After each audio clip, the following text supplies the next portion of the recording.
Hello guys! So magandang umaga, hapon at gabi sa inyo. So today is gagawa po ako ng tortang sayote. So papakita ko sa inyo kung paano gawin yon. So shall we start?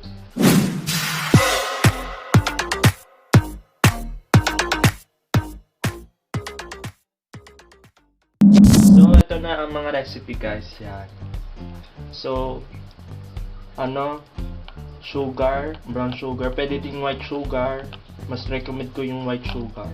And salt, pepper, oil, all-purpose flour, sayote, 2 eggs, red onion, garlic, and leeks. Maganda ng isang bawang at kumuha ng 5 piraso at hiwain ito into finely chopped. Sumunod, kumuha ng sibuyas at hiwain ito into finely chopped again.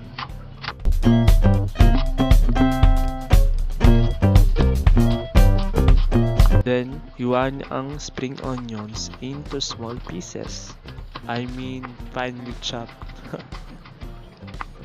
Sumunod, basagin ang 2 itlog. Lang sa mukha mo, syempre, batiin natin yan. Yung gently mix. O baka naman iniisip mo ha. Then, ayan. Haluin natin ang itlog. Hugasan at banlawan ang sayote in 2 times.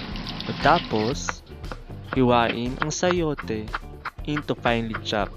So, ayan guys, nakikita nyo na. Dapat ganyan ang pagkakahiwa ng isang sayote.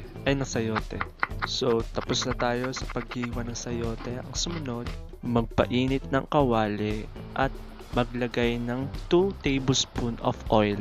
Pagkatapos, igisa ang bawang upang ma-excess nito ang lasa nito. Ang sumunod, sibuyas. Igisa ang sibuyas at haluin ito. At pati na rin ang spring onion. Igisa rin ito at haluin. Ang sumunod, igisa ang sayote at palambutin ito.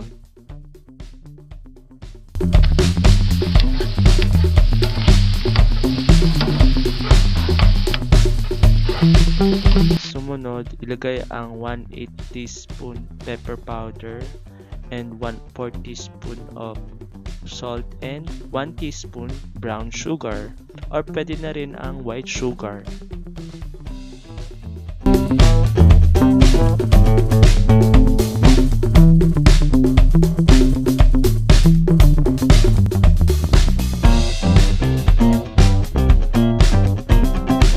Pagkatapos, i-cover ito into 3 to 5 minutes.